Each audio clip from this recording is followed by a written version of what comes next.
of your dreams. Study abroad destination. Clear your doubts. Videsh Consult. Call 9676502888.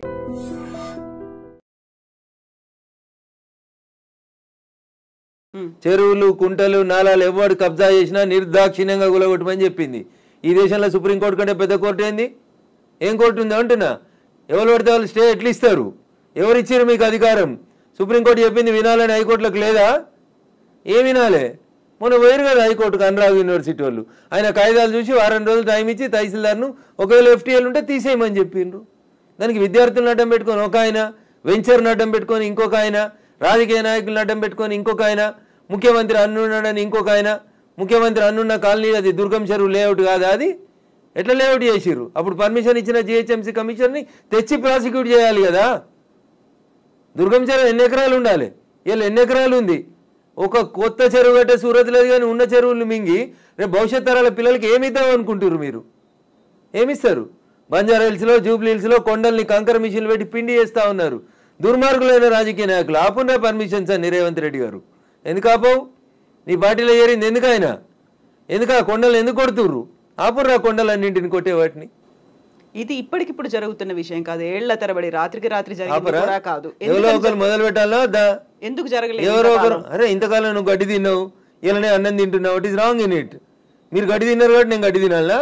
నాకంటే ప్రభుత్వం ముందు తప్పు చేసింది కాబట్టి నేను తప్పు చేయాలనా?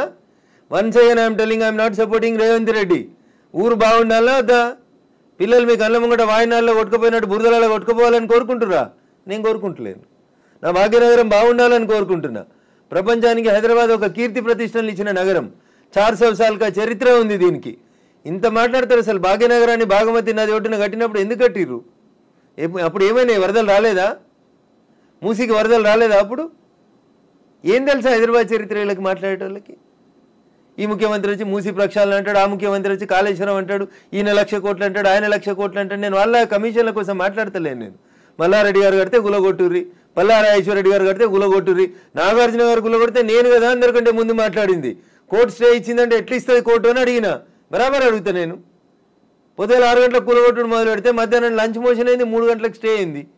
అది స్టే అని మీడియా మిత్రులు తప్పు రిప్రజెంట్ చేసిరు.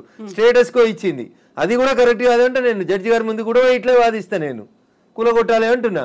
2014లో చెప్పింది అంటున్నా ఆంధ్రప్రదేశ్ ఉమ్మడి హైకోర్టు. ఏమని? ఎన్ కన్వెన్షన్ సర్వే చేయమని చెప్పింది హైకోర్టు. సర్వే చేసి హెచ్ఎండిఏ 2016లో రిపోర్ట్ ఇచ్చింది. అందులో 3.5 ఎకరాల ఎఫ్టీఎల్ బఫర్ జోన్ ఉందని. 2016 నుంచి ఇలా ఎందుకు కూలగొట్టలేదు అంటున్నా. కోర్టు ఉత్తర్వులను ఎందుకు ఉల్లంఘించారు? ఏం జరిగింది అనుకుంటున్నారు మీరు? ఏం జరుగుతుంది? వాళ్ళ కోడలు బ్రాండ్ అంబాసిడర్ అయింది చేనేతకి. ఆమెకు చేనేత తెలియదు, చీర తెలియదు. ఆమె తెచ్చి బ్రాండ్ అంబాసిడర్ చేసారు. ఆ సంబంధాలు ఏం సంబంధాలు వాళ్ళు చెప్పాలి, అప్పుడున్న వాళ్ళు చెప్పాలి. నాకేం తెలుస్తుంది? వాళ్ళకి ఆ రంగుల లోకంతో ఉన్న రక్త సంబంధం ఏందో వాళ్ళు చెప్తే బాగుంటుంది. నానోరు ఎందుకు ఖరాబ్ చేస్తారు? రంగుల లోకంతో రక్త సంబంధం అలా అనుకుంటే కేవలం ఎన్ కన్వెన్షన్ నాగార్జున దాని మీదే ఉంటుందా? ఇప్పటికి పద్మాలయ స్టూడియో మీద లొల్లిపెట్టింది రఘునందన్. ఇదే హరీష్ అని 6 అడుగులు ఉన్నాడు మాట్లాడిండు. మళ్ళీ పర్మిషన్ ఎట్లా ఇచ్చారు ప్రభుత్వం రాగానే? లాంకో హిల్స్ వక్ఫ్ భూమిలో ఉన్నారు. 10 ఏళ్ళు అధికారంలో ఉన్నాడు కేసీఆర్ అంటే. ఆయన ఒక రోజైనా మాట్లాడండి ఆ వక్ఫ్ భూముల గురించి?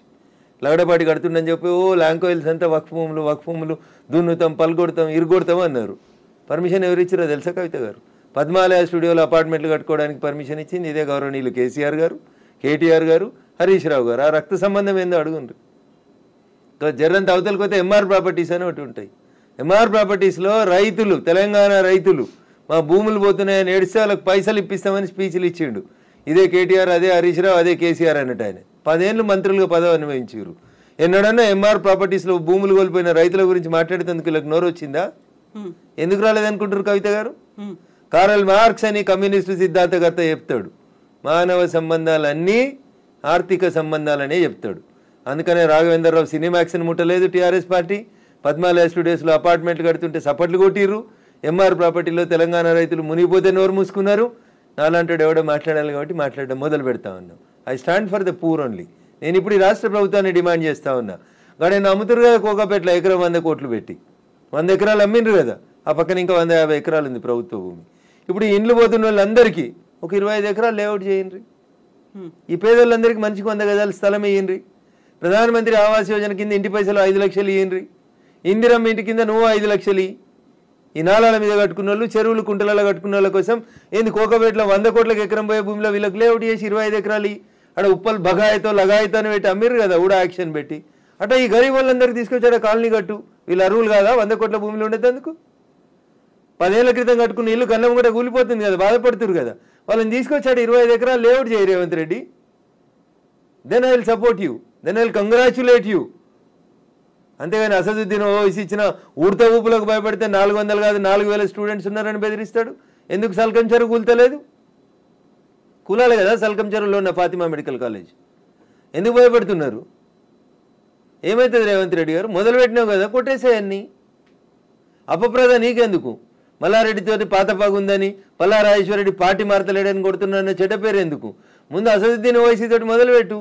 సో మధ్యలో విద్యా సంవత్సరం అక్కడ ఆల్టర్నేట్ అనేది దసరా సెలవులు వస్తాయి కదా, ఇమ్మీడియట్ గా ఆల్టర్నేట్ ఇంకో ఎందుకు దొరకదు? కాలేజ్ లో ఎందుకు దొరకదు? అకామిడేట్ చేయడానికి ఎందుకు దొరకదు అంటున్నా. ఒక్క రోజులో కట్టేస్తారు. ఇప్పుడు అంతా కిర్బీ షీట్లు అనే స్ట్రక్చర్లు వచ్చినాయి కదా, టెంపరీ స్ట్రక్చర్లు. 20 మొత్తం రింగ్ రోడ్ పక్కన అన్ని బిల్డింగ్లు ఖాళీగా ఉన్నాయి, తీసుకొని కట్టుకోమని ఉండ్రి. ఇన్ని రోజులు అనుభవించారు కదా చెరువులో కట్టుకొని, దానికి రెంట్ కట్టుర్రి ప్రభుత్వానికి. ఫీట్ కింద వసూలు చేయాలి రేవంత్ రెడ్డి గారు ప్రభుత్వం ఇవాళ. ఏసి నిజంగా ఎవరైనా పేదలకు నష్టం జరుగుతుంది చెరువులలో తెలిసి తెలియక అమాయకంగా ప్రభుత్వం లేఅవుట్కి పర్మిషన్ ఇస్తే కట్టుకున్న వాళ్ళు ఉన్నారు. వాళ్ళందరినీ తీసుకొచ్చి కోకపేటలో పెట్టండి అంటున్నా. ఏంది ప్రాబ్లం ఏంది మీకు? గరీబులు అక్కడ ఇల్లు కట్టుకోదా కోకపేటలో? కట్టుకొని 100 గజాలి, 100 కాకపోతే 150 గజాలి, ఇంకా 150 ఎకరాలు ఉంది కదా ఆడ. నిజంగా నీకు హైదరాబాద్ శుద్ధి చేయడమే నీ లక్ష్యం అయితే రేవంత్ రెడ్డి గారు, కోకపేటలో ఉన్న 150 ఎకరాలలో ఎన్ని ఇళ్ళు పోతున్నాయో ఐడెంటిఫై చేయి. అందరికీ మంచికి 100 గజాలకు పట్టాలి. అప్పుడు ప్రజల్ని నర్శిస్తారు. ఇప్పుడు జీవో 111 కాదు, అంతకుముందు వాల్టా యాక్ట్లు ఇవన్నీ కూడా వచ్చాయి మన వాటర్ బాడీస్ ని ప్రొటెక్ట్ చేసుకో. నాకంటే ముందున్న వాళ్ళు ప్రతి ఒక్కరు తప్పు చేసిండని ఇప్పుడు నన్ను తప్పు ఏమని అడిగే అధికారం మీకు? అంటే ముందు నుంచి ఎందుకని ఫోకస్ పెట్టలేకపోయారు? ప్రెషర్స్ ఏమున్నాయి? ఎవరికి భయపడ్డారని మీరు? రాజకీయ నాయకులకి, రియాల్టర్లకి, వాళ్ళు ఇచ్చే పైసలకి. ఇంతకంటే ఎక్కువ ఏముంటుంది తల్లి? కట్టే కొట్టే తెచ్చిమంటే ఇంతే. రాజకీయ నాయకులకి ఎవరో ఫైనాన్స్ చేసేటోళ్ళు, ఫండ్ ఇచ్చేటోళ్ళు, ఎవరో ఒక బిల్డర్ ఉండి అన్న నేను ఈ చెరువు పక్కన జరంత మట్టి వచ్చి అమ్ముకుంటా అంటే అమ్ముకోమంటాడు, చూసి చూడనట్టు పొమ్మంటాడు, అయిపోతుంది. అది 1 పోయి 2 అవుతుంది, 2 పోయి 3 అవుతుంది. అట్లా వాడు పోసిండని వీడు పోసి, వీడు పోసిండని ఇంకోటి పోసి. సో ఇప్పుడు మనకి వానలు, వరదలు, ఇవి మునిగిపోవడాలు ఇలాంటివన్నీ ప్రతిసారి వచ్చినట్టే. ఇదంతా ఎకలాజికల్ ఇంబ్యాలెన్స్. ఎగ్జాక్ట్లీ, ఇదంతా ఎకలాజికల్ ఇంబ్యాలెన్స్. ప్రకృతిని కాపాడండి, పర్యావరణాన్ని ప్రేమించండి. లేకపోతే ఇప్పుడు మంచినీళ్ళు తాగమంటే బాటిల్ పెట్టినట్టు రేపు ఆక్సిజన్ సిలిండర్లు జబ్బ మీద వేసుకొని మీ మన్మరాలు తిరగాల్సిన దుస్థితికి పోతారు మీరు. ఆ పరిస్థితి రాకుండా కాపాడండి అంటున్నా. ఎగ్జాక్ట్లీ. సో కోర్టు నోటీసులు, స్టేలు, ఆ తర్వాత స్టేటస్ కో మెయింటెనెన్స్లు ఇవన్నీ కూడా అంటే ప్రతిదీ ఏది టచ్ చేద్దామన్నా మళ్ళీ కోర్టుతో లింక్ అయి ఉంది కాబట్టి ఇది కూడా ఎక్కువ కాలం నిలవదేమో హైడ్రా అనేది కూడా వినిపిస్తుంది. యాజ్ అడ్వకేట్ మీరేం చెప్తారు అసలు? సో నేనేమంటున్నా, శుభం గోర్ర పెళ్లి కొడుకు అంటే ఏదో అన్నాడంటే అట్లున్నది మా కవిత ఆలోచన. ఎందుకు కోర్టు ముందు నుంచి అనేది అదే కదా. కవిత ఆలోచన దగ్గరికి వెళ్ళింది అనగానే కోర్టు స్టే కోర్టు పరిధిలో మాట్లాడము అనే మాటలు ఎవరు? నేను మాట్లాడుతూనే ఉన్నా కదా రోజు. నో, మీరనట్లేదు. ఆక్యుపై చేసుకున్న వాళ్ళ దగ్గర నుంచి వచ్చే సమాధానం అదే, కోర్టు పరిధిలో ఉంది కాబట్టి. తప్పించుకునే ప్రయత్నం తప్ప ఏముంటది? దొంగకు తేలుగుడితే ఏం చేస్తాడు? తేలుగుట్టిందని చెప్తాడా? అప్పటికి నోరు మూసుకొని పోతాడు. గట్లే ఉంటుంది. ఏం స్టే ఉంది? స్టే ఉంది అని ట్వీట్ చేసి ఏడ స్టే ఉంది? ఏ కోర్టులో స్టే ఉంది? ఏంది స్టే? స్టేలు సంవత్సరాలు ఉండొద్దని ఇదే సుప్రీంకోర్టు చెప్పింది అంటున్నా. మా గౌరవ న్యాయమూర్తులు అట్లా సంవత్సరాలు స్టే ఇయ్యరు. స్టే ఈజ్ టెంపరరీ అంతే. 15 రోజులు, నెల, 2 నెలలు, 3 నెలలు అంతే. స్టే ఏంది? 2014లో ఎన్కన్వెన్షన్ సర్వే చేయమని 2024 దాకా స్టే ఇచ్చిరా? ఏ కోర్టు ఇచ్చిందో చూపెట్టురు నాకు. మీ అంత చదువుకోకపోవచ్చు కానీ నాకు స్టే అంటే ఏందో అర్థం తెలుసు. జర చూపెట్టుర్రి. హైడ్రాకి విధి విధానాలు లేవు, సరిగా ఏది ఫామ్ చేయకుండానే ముందుకెళ్ళిపోతున్నారు. బుల్డోజర్ సర్కార్ని తీసుకొస్తోంది హైడ్రా పేరుతో అనే వాదనని ఎట్లా చూస్తారు మీరు? మీకు వచ్చిన కడుపు నొప్పింది. మీరు ఫేర్గా ఉన్నారు కదా, మీరు నీతిగా ఉన్నారు కదా, మీరు పర్యావరణం బాగుండాలని కోరుకుంటారు కదా, ఈ భాగ్యనగరం బాగుండాలని కోరుకుంటారు కదా. In what way you are agreed by it? మీకు వచ్చే నష్టమైంది అంటున్నా. ప్రజల చేత, ప్రజల కొరకు ప్రజలు ఎన్నుకున్నటువంటి ప్రభుత్వాలు తీసుకునే నిర్ణయాలని ఏం చేస్తారు మీరు? కోర్టు ఎందుకు అడ్డుకుంటుంది? కోర్టుకుండే అధికారాలు ఏంటి? ఎంతవరకు అడ్డుకోవాలో అంతవరకే అడ్డుకుంటుంది. నేను చెప్తున్నా కదా, ఈ దేశ సర్వోన్నత న్యాయస్థానం సుప్రీంకోర్టు చెప్పింది కూలగొట్టమని. సుప్రీంకోర్టుకు భిన్నంగా లోకల్గా ఉండేటువంటి జడ్జిలు అట్లా ఇస్తారా జడ్జిమెంట్లు? నాకు తెలిసినంత వరకు అయితే ఎవరు కవిత గారు.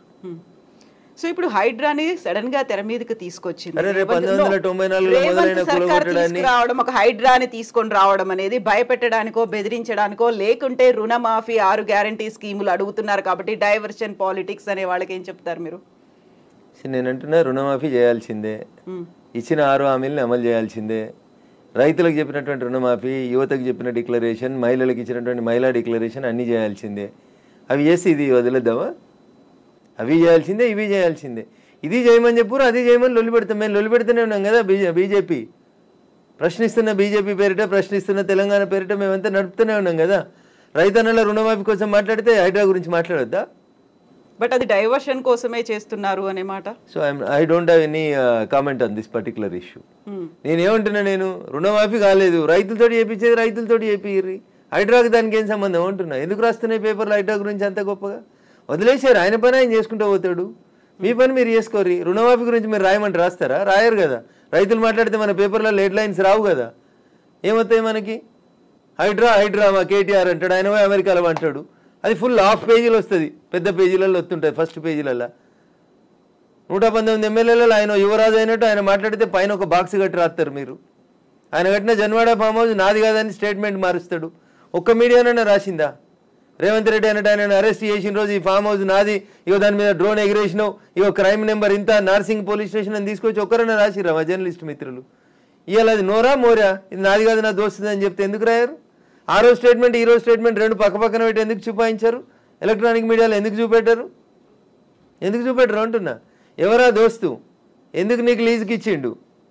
ఆయనకు నీకున్న వ్యాపార సంబంధాలు ఏంది? అది కదా మీరు బయట పెట్టాల్సింది. మునిపోయిన కంపెనీకి వారసుడు కదా ఆయన, నీకు జాగి ఇచ్చిన ఆయన, లీజ్ ఇచ్చిన ఆయన. 8,000 కేట్లు ఎగ్గొట్టిర్రాళ్ళు ఈ దేశంలో. అది మాట్లాడుకుందాం అట్లా. ఇవి మాట్లాడితే మంచిగా ఉంటాయి కదా. కవిత గారు ఆయన డింగ్ డింగ్ అని ఎగురుకుంటూ పోయి జొన్నవాడ ఫామ్ హౌస్ ఆ రోజు ఎందుకు చేసినావు?